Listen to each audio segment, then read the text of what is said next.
저희는 경산에서 버스교회 목회를 하고 있는 강원식 목사 권명진 전도사라고 합니다.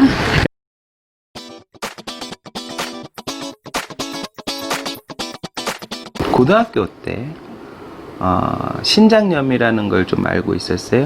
그래서 이제 신장 하나를 떼어내야 된다라는 그 시점까지 갔고, 그러다가 이제 한 목사님 추천으로 기도원에 들어가 기도하면 어떻겠나 해서 그때 들어간 데가 오살리 기도원에 들어가서 금식대성회 때 이제 고침을 받고 내려왔어요. 내려와서 이제 검사를 하고 나니까 괜찮아졌다고, 정상이라고 해서 이제 그때 하나님께 소원을 했죠. 찬양 목사가 되고 싶다. 그게 이제 18살 때 집에서 반대로 신학을 못 들어가고 이제 좀 방황기를 겪다가 저도 늦학기 2008년도에 이제 신학을 시작을 했어요. 사실 중학교 때 제가 어머니가 많이 편찮으셔가지고 저도 엄마 손잡고 기도원을 다니다가 왜 눈물이 났는지 몰랐는데 그냥 갑자기 눈물이 막 쏟아지면서 제가 복음을 위해 살겠습니다 라는 소원 기도를 하게 됐어요. 그때는 내가 복음 위해서 사는 게 다 최종은 아니잖아요. 우리 모두의 사명이기 때문에. 그래서 제가 평신도로 섬긴다라는 생각을 했었는데, 사회복지는 제 꿈이었고 또 너무 하고 싶어서 그 대학을 가게 되었고, 졸업할 때까지는 나는 이 길로 갈 거야 라고 생각을 했었는데, 그때 대학교 때 다녔던 교회에 목사님께서 어느 날 저를 이렇게 만나자고 하셔가지고 식사를 하시면서 어젯밤에 하나님 너한테 주신 메시지가 있어서 전한다고, 네가 그때 어렸을 때 한 기도를 하나님 기억하고 계신다 이렇게 말씀을 하시더라고요. 그때만 해도 신학교로 가야겠다라는 생각을 못 했었는데, 그 이후에 많은 일들이 있는데 하여튼 강권적으로 좀 끌리게 됐어요. 그래서 신학을 하면서는 정말 이게 원래 진짜 내 소명이었구나 라는 것을 깨닫고 지금까지 후회 없이 달리고 있습니다.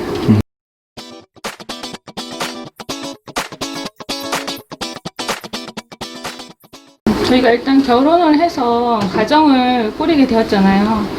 꾸리게 되었으면 일단은 부모님께 우리가 근심거리가 안 돼야 되고, 또 자녀가 태어나면 양육을 해야 되고, 재정이 없이는 사실 안 되잖아요.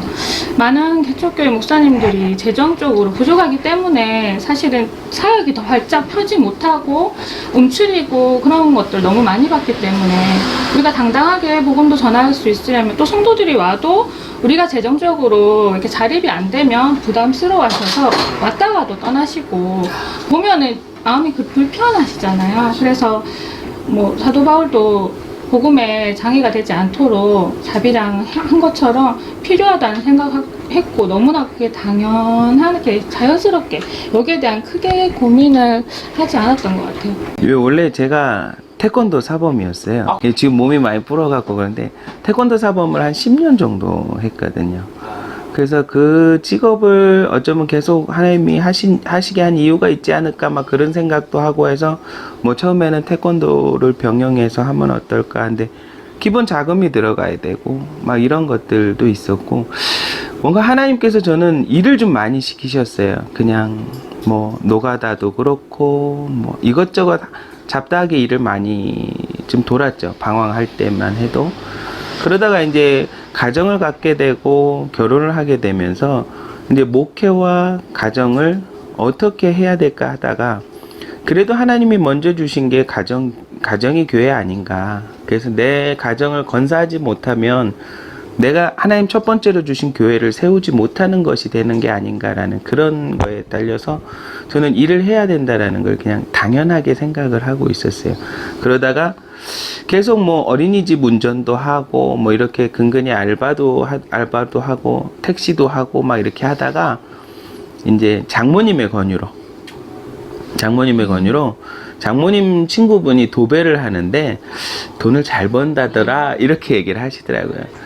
그 말 한마디에 제가 이제 도배 학원을 등록하고, 그 등록함과 동시에 이제 탑차를 사고, 그냥 그렇게 해서 무작정 뛰어들었어요.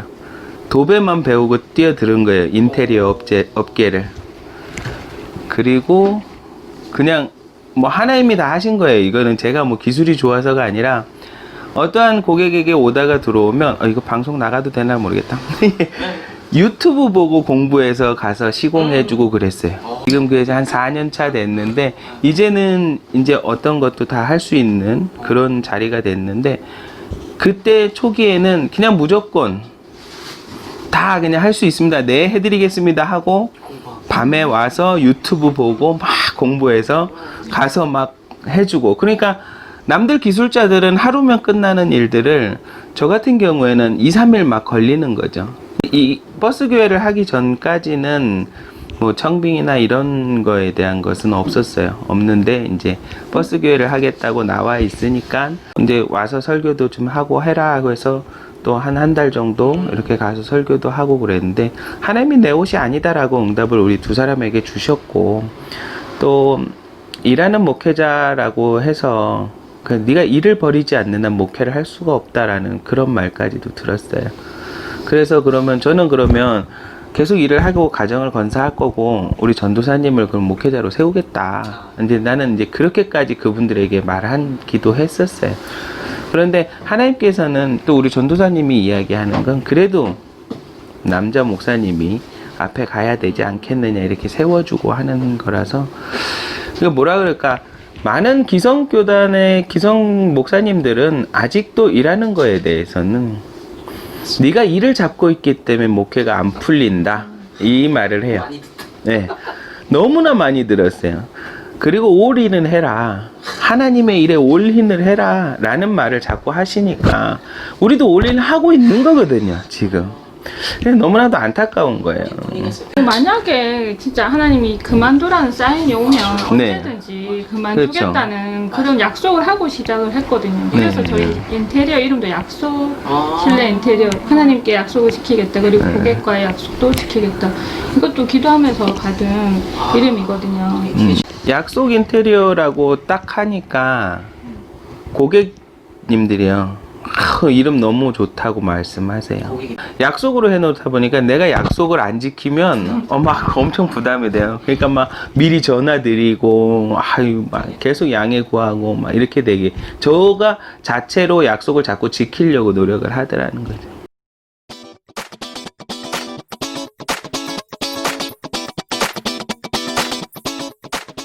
열심히 한 달 동안 고생을 해서 이렇게 하면 저희들이 이제 선수금, 중도금, 막대금 이런 식으로 받잖아요.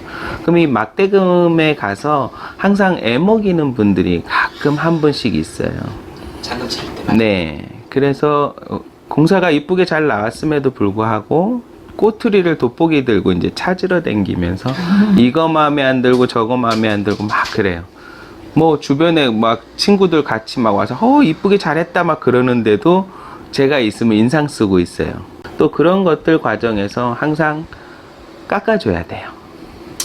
네, 그러다 보니까 그거를 이제 목사이다라는 걸 알고 하시는 분들도 있어요.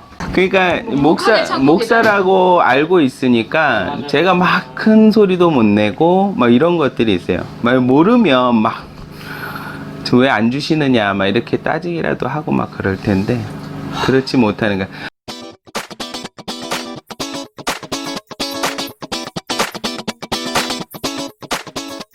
이제 목사 안수를 받을 3년을 이제 부교육자를 채우고 결혼하고 반석이가 뱃속에 있을 때 2014년에 목사를 안수를 받으려면은 그 부교육자 하다가 나와 있는 그 기간에 빈 시간이 있잖아요. 3년이 조금 모자른 거예요. 그래서 개척을 해라. 기간이 채워지니까 그럼 목사 안수 시험에 응할 수 있다라고 얘기를 해서 그냥 엉결결에 그냥 개척을 하게 된 거예요. 그때 당시에 이제 신학을 하면서 통기타 연습실을 하나님이 하게 하셔서 신학교며 목대원이며 이런 것들을 다 신학교 때는 그냥 일했구나. 화물택배했고 목대원을 월요일마다 올라갔으니까 서울로 인천으로 그러다 보니까 그 비용이나 이런 문제 어디한 직장에 들어갈 수가 없는 거라서 하나님이 연습실을 하게 하셨거든요. 그것도 하나님 은혜로 그 조그마한 1층 상가에 10평도 안 되는 그 상가에 70명까지 하나님이 부어주셨어요. 그러면서 결혼도 하게 해주셨고 목대원도 다 졸업하게 해주셨고 그랬거든요.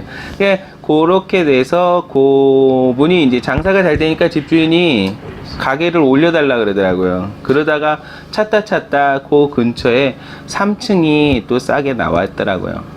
그거를 얻었는데 개척하라 그러는 거예요. 그래서 거기에 교실이 3칸이 있었는데 한 칸을 교회로 만들면서 그냥 급하게 개척을 한 거예요. 그러다 보니까 준비도 없었고 기도도 없었고 막 이런 과정이고, 또 그 근처가 신천지 다데오 지파 그 본부가 옆에 있고 또 대형 중대형 교회들이 있고, 그러다 보니까 전도지를 돌려도 뭐 신천지가 제가 아직 교회를 정하지 못해서요 이렇게 또 받아가고 오지는 않고, 가끔 한 번씩 한 성도님들이 와요. 근데 그 느낌이 있잖아요. 신천지가 옆에 있으니까 왜 이렇게 신천지가 염탐하고 가는 듯한. 왜냐면 우리들은 말을 별로 안 해요. 뭐 우린 반가워 갖고 막 무슨 말을 하고 가려고 그러면 밥도 안 먹고 그냥 가요. 그러면은 우리들 생각엔 그냥 이거 신천지 염탐꾼인가 막 이런 생각밖에 안 들고, 그러다 그래도 한 6년을 거기서 근데 하다. 3층이라서 사람들이 교회가 있는지도 모르는, 지나다녀도. 네. 그래서 월세 싸다고 올라갔는데 3층은 좀 그런 단점이. 그런 것들이 있더라고요. 그래서 결국엔 하나님 헌금을 가지고 세만 내다가 끝내는 게 조금, 우리 전도사님이 이야기해, 이건 너무 하나님의 재정을 그냥 너무 허투루 쓰는 것 같다. 이럴 바에 다시 한번 기도하고 이번엔 준비해서 다시 개척을 하자라는 말에 이제 거기를 장로교 목사님 계셔요. 정리를 해서 드리고, 그리고 저희는 이제 경산으로 왔죠.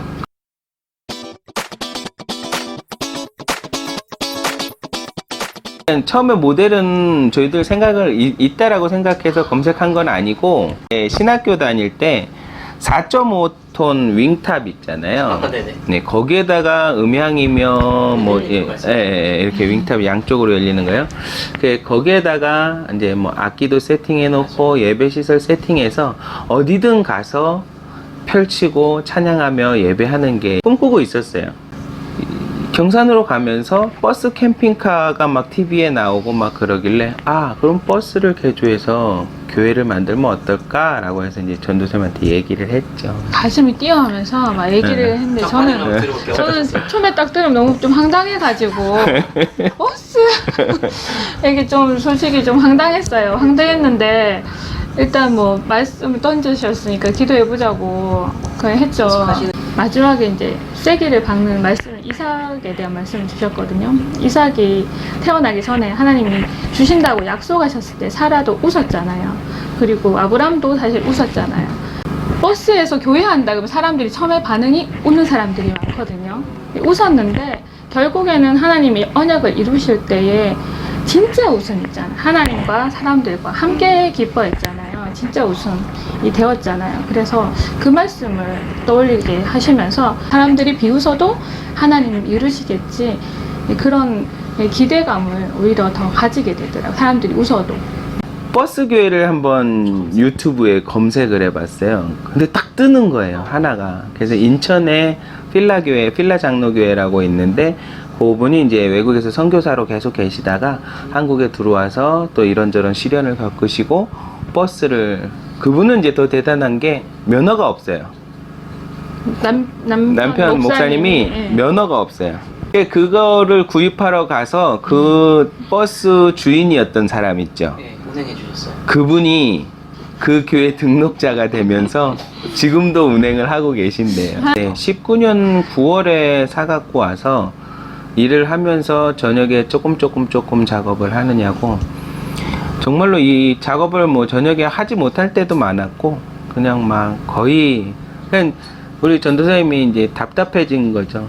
이제 빨리 움직여서 나가고 싶은데 이게 공사가 안 돼 있고 하니까 막 그런 마음이 있다가, 그러니까 요번에 그 일목에도 제가 가입을 해서 이제 목사님을 또 알게 된 계기도 하나님이 하신 것 같아요. 우리가 자꾸 제가 몸이 피곤하다 보니까 자꾸 이게 딜레이 되고 있었거든요. 근데 이제 알게 되고 거기에서 반응이 너무나도 좋게 응원해 주시고 기도해 주시고 막 이러니까 다시 힘이 막 나는 거예요.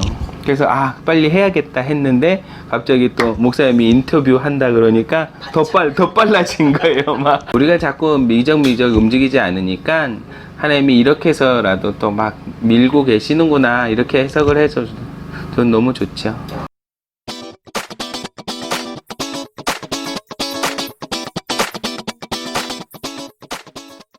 장점은요, 일단 저희들이요 월세를 내던 그 월세를 가지고 저희가 선교사님 후원을 들어가요.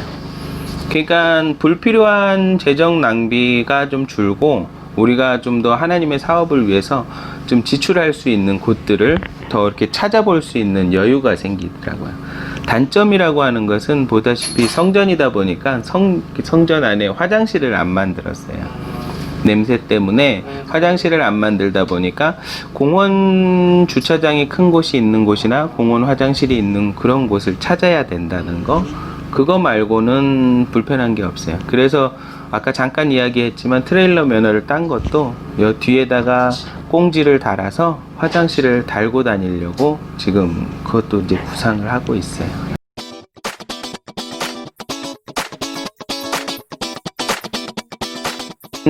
처음에 모티가 찾아가는 교회로 모티를 시작을 했기 때문에 어디 정착해 있는 것보다는 이젠 조금 더 예배가 필요한 곳, 하나님의 말씀이 필요한 것, 복음이 필요한 곳에 우리가 찾아가서 예배를 드려주는 것이 최종 마지막 비전이에요. 그러니까 뭐 어디에서 뭐 성도를 많이 갖고 성도를 막 늘리고 성전을 짓고 이것이 목적이 아니라 그냥 하나님의 말씀이 필요한 곳, 심령이 가난한 곳, 그런 쪽을 찾아가는 것.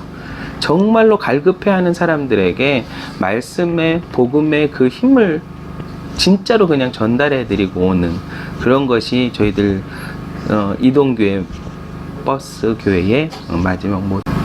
저는 그 예수님이 하신 그 발자취를 그냥 따라가고 싶은, 예수님께서 삼등사역 하셨잖아요. 다니시면서 하셨잖아요. 찾아다니시면서 하셨잖아요. 그 모습을 저희 본받고 싶고, 좀 지금은 또 시국이 또 코로나 시국이고, 앞으로 또 뭐 다른 전염병이 앞으로 얼마든지 출현할 수 있는 그런 시대를 살아가고 있잖아요.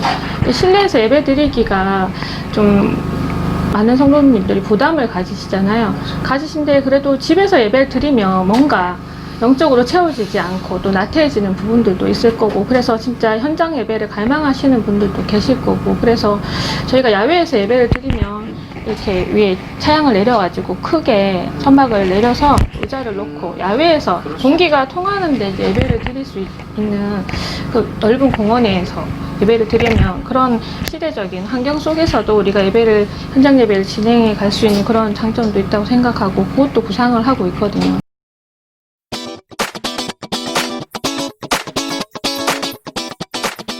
네, 지금 저희가 이제 시작하는 단계다 보니까 함께 해주실 동역자들이 좀 많이 필요할 것 같아요. 그래도 함께 기도하고 함께 뭐 어떠한 뭐 성도를 늘리기 위한 그런 부교역자나 뭐 이런 사역자를 구하는 것이 아니라 말 그대로 이 복음 사역에 함께 동행하실 분들, 동역자들을 솔직히 놓고 많이 기도하고 있어요. 주님의 네. 심장을 가진, 그래서 막 복음 전도에 열심히 있는 그런 분이, 그런 분을 만나게 해주신, 그게 기도 제목. 네, 그게 제일 큰 기도 제목입니다. 아멘. 네. 감사합니다.